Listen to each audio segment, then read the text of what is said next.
एक गांव में एक सेठ रहता था।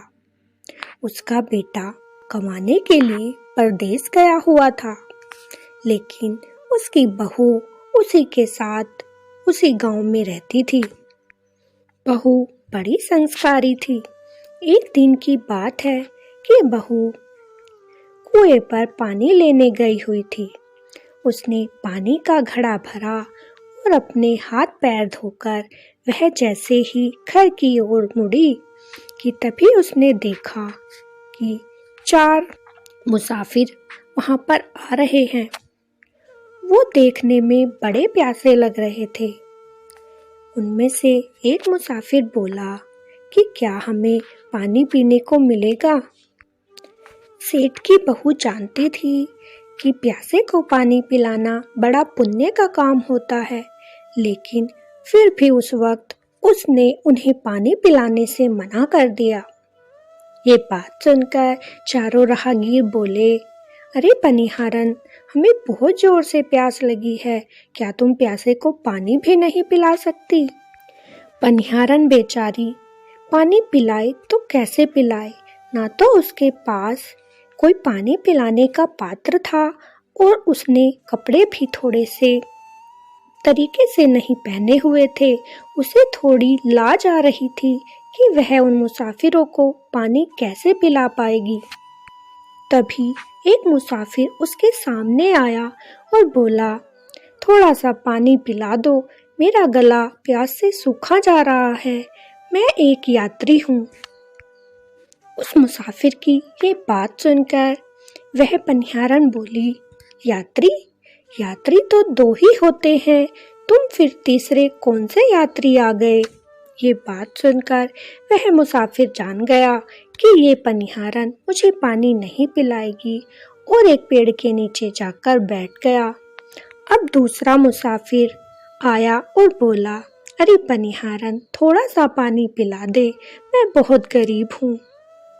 अब पनिहारन बोली, गरीब तो इस संसार में 2 ही है, फिर तुम कौन से गरीब हो? मुसाफिर को भी कुछ नहीं समझ में आया, वह भी जाकर पेड़ के नीचे बैठ गया। अब तीसरा मुसाफिर आया और बोला, अरे पनिहारन, मुझे तो पानी पिला दे। पनिहारन बोली, अच्छा, मैं तुम्हें पानी तो पिला दूंगी, लेकिन तुम कौन हो, पहले मुझे ये बताओ। तब वह यात्री बोला, मैं एक मूर्ख हूँ जो तुमसे पानी मांग रहा हूँ। ये बात सुनकर पनिहारन बोली, मूर्ख तो इस संसार में 2 ही हैं, तुम कौन से मूर्ख हो? अब तीसरे मुसाफिर को भी उस औरत की बात समझ नहीं आई और वो भी जाकर पेड़ के नीचे बैठ गया। अब चौथा मुसाफिर आया और बोला, अरे पनिहारन, मुझे तो पानी पिला दे।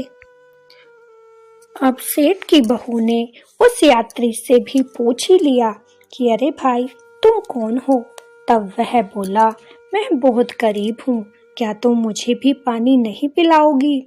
तब वह पनिहारन बोली, गरीब तो इस संसार में 2 ही है, फिर तुम कौन से गरीब हो? चौथा मुसाफिर भी जान गया कि ये औरत बड़ी चतुर है और ये हमें पानी नहीं पिलाएगी। वह भी जाकर पेड़ के नीचे उन 3 मुसाफिरों के पास बैठ गया।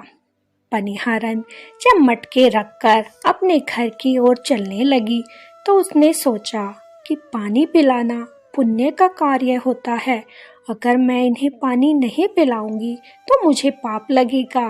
तभी वह पनिहारन उन 4 मुसाफिरों से बोली कि भैया, तुम मेरे घर आ जाना, पास में ही मेरा घर है, मैं वहां तुम्हें पानी पिला दूंगी। अब 4 मुसाफिर पनिहारन के थोड़ी देर बाद ही उसके घर पर चले गए। पनिहारन अच्छे से अपने वस्त्र ठीक करके और पात्र में जल लेकर आई और उन 4 मुसाफिरों को पिला दिया। ये सब सेठ देख रहा था।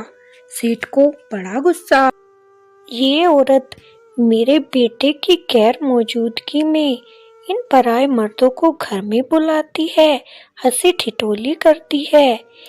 इसकी शिकायत तो मैं राजा साहब को जरूर लगाऊंगा। और वह राज दरबार में पहुंच गया। वहां जाकर वह राजा साहब को दुहाई देने लगा। राजा साहब, दुहाई हो, मेरी बहू मेरे बेटे की पीठ के पीछे गैर मर्दों को घर में बुलाती है, उनसे हंसी ठिठोली करती है। मुझे न्याय दो महाराज, मुझे न्याय दो। राजा साहब ने अपने सिपाही को भेजकर सेठ की बहू को राज दरबार में बुलवा लिया। सेठ की बहू ने कहा, महाराज से ये पूछकर आओ कि उन्होंने मुझे बेटी के रूप में बुलाया है या एक बहू के रूप में बुलाया है। वो जिस रूप में मुझे बुलाएंगे मैं उसी रूप में वहाँ जाऊंगी। तब राजा ने कहा कि मैंने उसे एक बहू के रूप में बुलाया है। तब सेठ की बहू के रूप में ही राज दरबार में आ गई। आकर राजा साहब को प्रणाम करके बोली कि राजा साहब, मुझे यहाँ पर क्यों बुलाया गया है? तब राजा बोले कि तुम्हारे ससुर का कहना है कि तुम उसके बेटे की पीठ के पीछे गैर मर्दों को घर में बुलाती हो, उनसे बातें करती हो, हंसी ठिठोली करती हो, ये तुम्हें शोभा नहीं देता। तब बहू बोली, महाराज गुस्ताखी माफ हो, ये चारों राहगीर हैं, मुझे पनघट पर मिले थे। इन्होंने मुझसे पानी पिलाने को कहा तो मैंने इन्हें पानी नहीं पिलाया, क्योंकि उस वक्त मेरे शरीर पर कपड़े ठीक तरीके से नहीं थे और मैं वहाँ पर अकेली थी। इसीलिए मैंने बहाना बनाकर 4 पहेलियाँ इन लोगों से पूछ ली और ये उन पहेलियों का जवाब नहीं दे पाए। लेकिन महाराज, पानी ना पिलाना भी तो एक अपराध होता है, इसीलिए मैंने इन चारों को घर पर बुलाया और इन्हें पानी पिलाया। तब राजा साहब बोले, वो सब तो ठीक है, लेकिन तुमने इन लोगों से ऐसा क्या पूछा जो ये जवाब नहीं दे पाए? तब राजा साहब को बहू ने बताया कि मैंने पहले राहगीर से पूछा कि तुम कौन हो? तब वह बोला कि मैं एक यात्री हूँ। मैंने कहा, संसार में 2 ही यात्री हैं, तुम तीसरे यात्री कहाँ से आए? तो वो जवाब नहीं दे पाया। तब दूसरा राहगीर आया तो मैंने उससे भी पूछा कि तुम कौन हो? तो वह भी बोला कि मैं एक गरीब हूँ। मैंने कहा, गरीब तो इस संसार में 2 ही हैं, फिर तुम तीसरे कहाँ से आए? फिर तीसरा राहगीर आया, मैंने उससे भी पूछा कि तुम कौन हो?